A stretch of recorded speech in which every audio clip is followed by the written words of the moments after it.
Minhas irmãs e meus irmãos,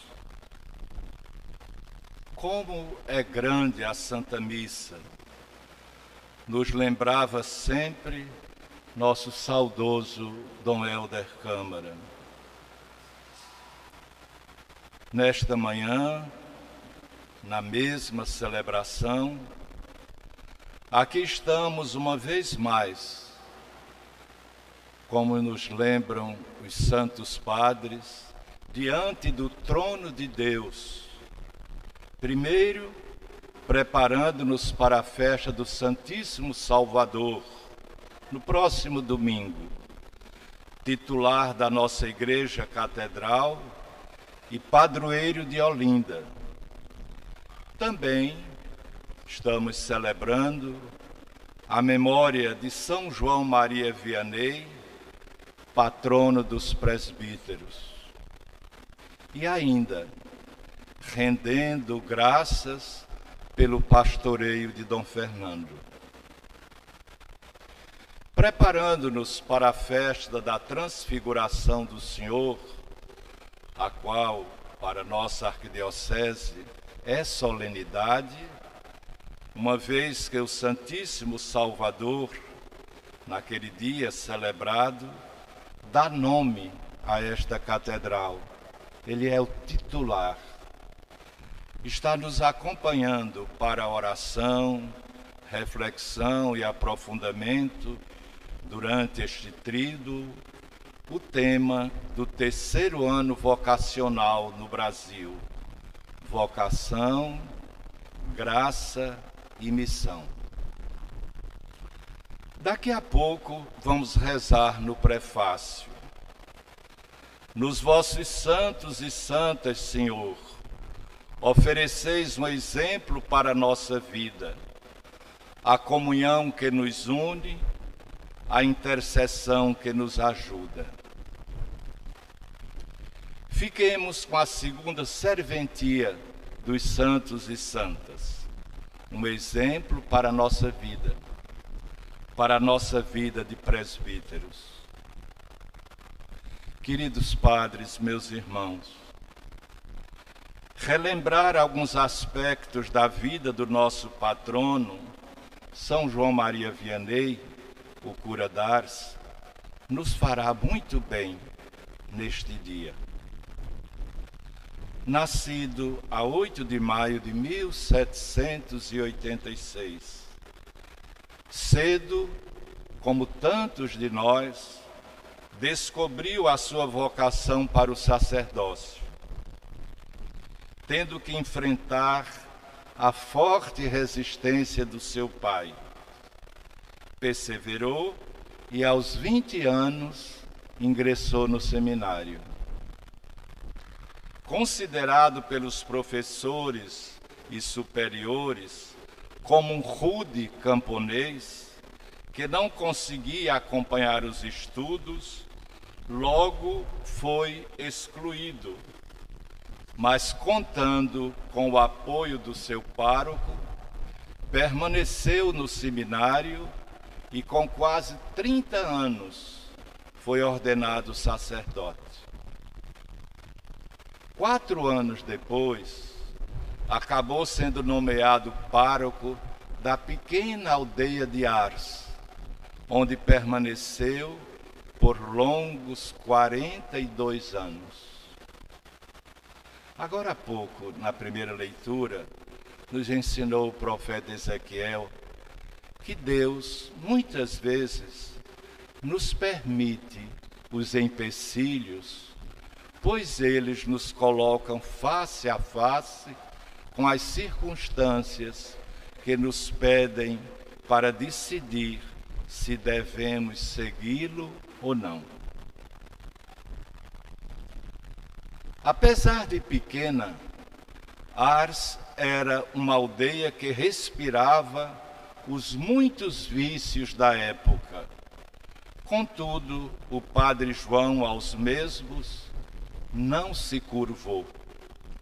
Enxergou o rebanho a ele confiado, com o coração semelhante ao de Jesus, como acaba de nos relembrar o Evangelho.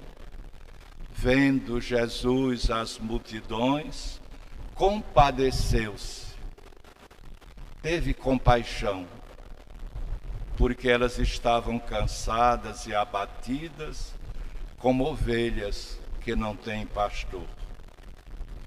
O cura d'Ars entendeu que a compaixão requer que estejamos com as pessoas que sofrem e dispostos a partilhar nosso tempo com elas.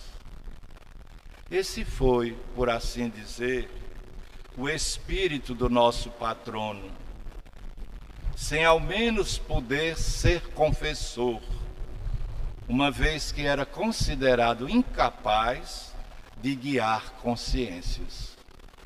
Só 3 anos depois de ordenado, conseguiu a liberação para confessar os penitentes que dele começavam a se aproximar em grande número. Mas é de se perguntar, o que fazia com que toda aquela gente procurasse o Padre João? Seria grande ousadia precisar tal resposta. Todavia, tanto é possível como provável que os penitentes viram transparecer em seu pároco o que São Paulo escreveu na Epístola aos Filipenses: tenham em vocês os mesmos sentimentos que havia em Jesus Cristo.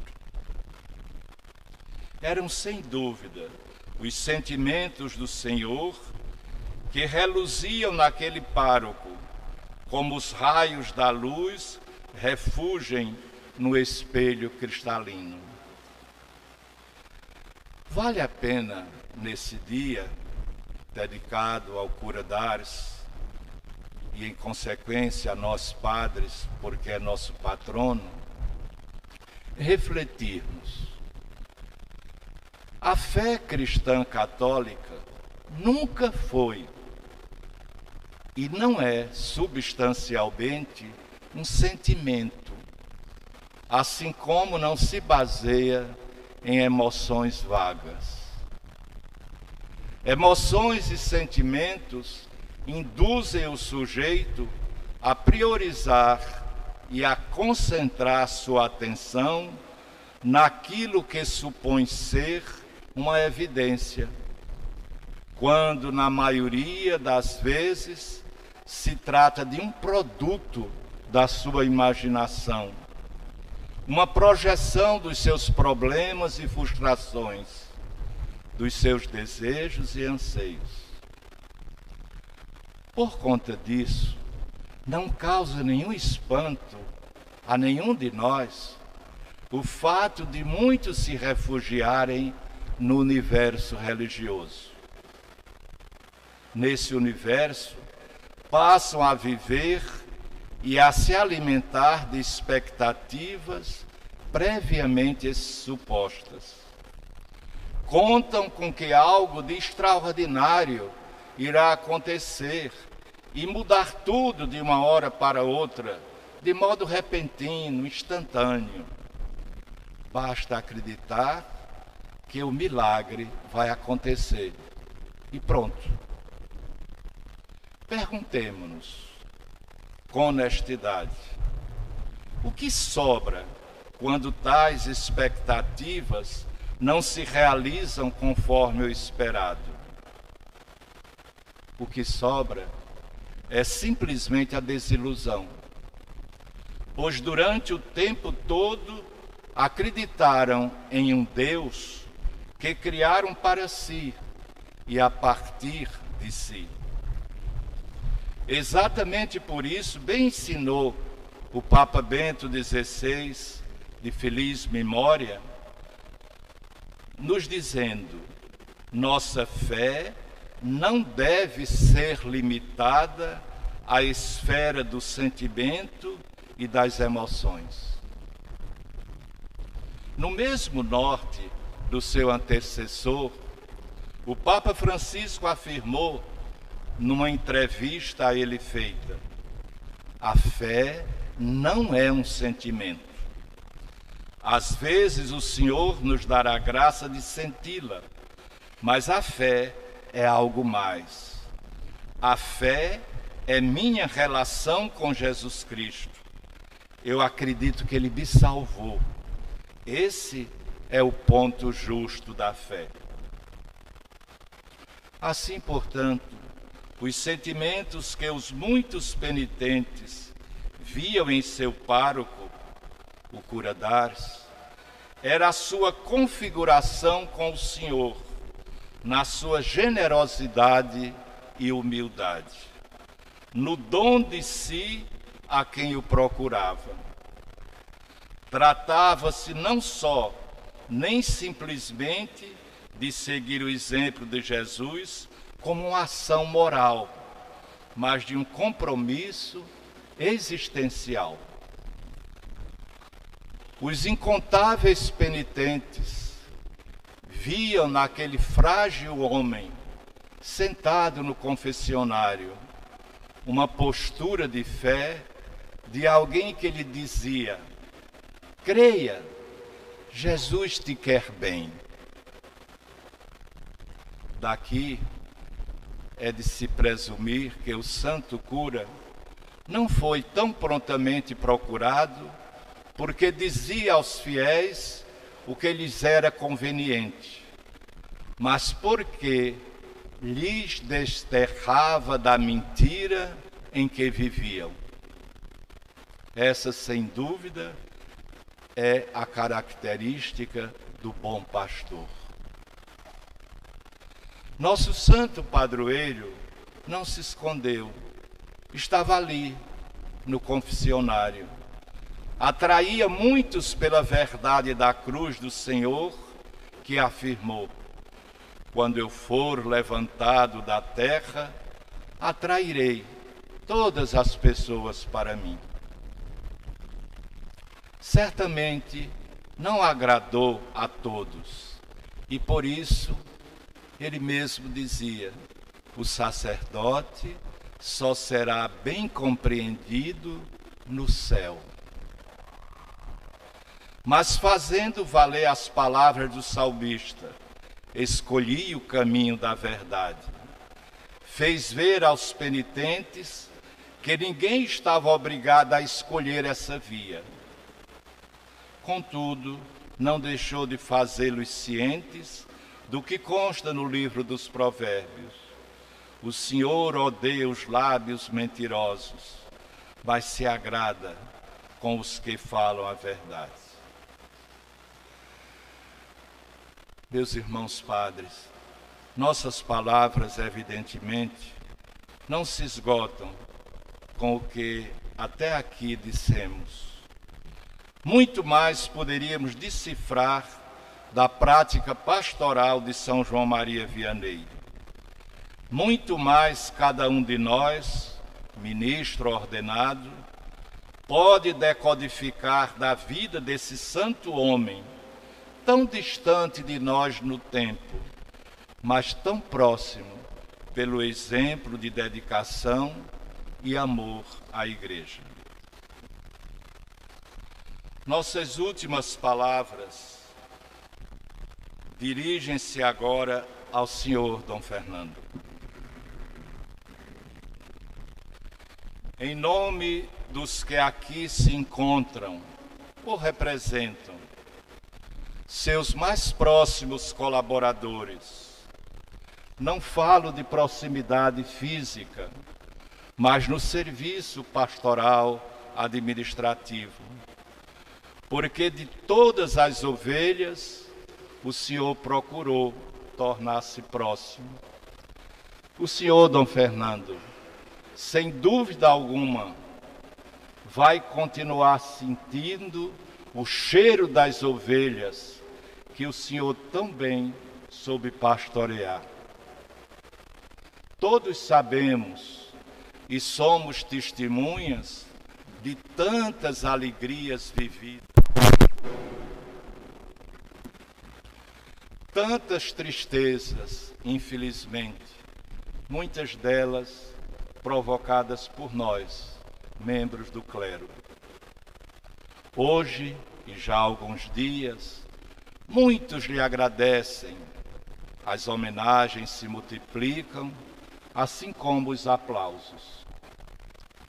Quero falar em nome dos padres aqui presentes, aos quais não pedi procuração, mas na confiança fraterna, creio de antemão que eles me dão licença.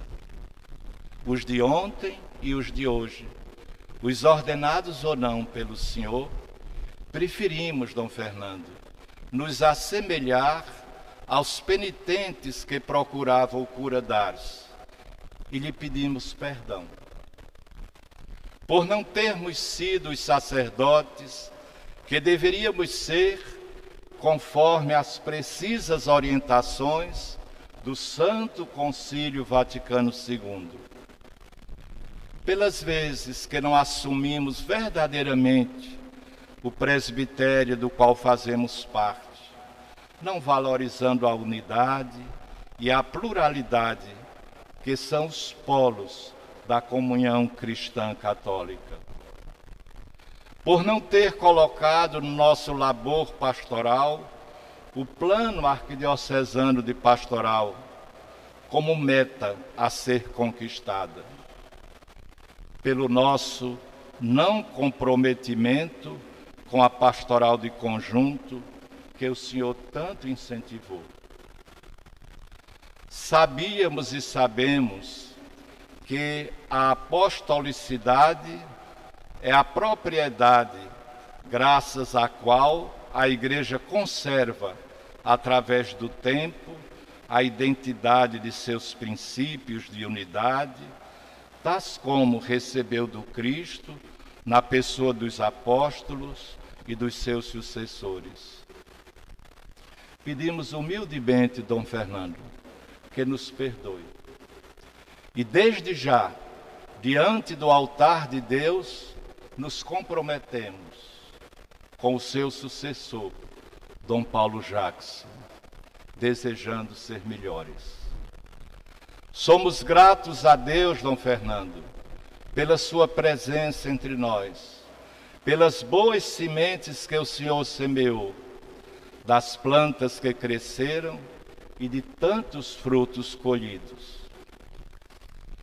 Já estamos sentindo, e sem nenhuma dúvida, sentiremos muitas saudades do Senhor. Reze por toda a arquidiocese e por nós padres, para que sejamos bons padres, a exemplo de São João Maria Vianney. Amém.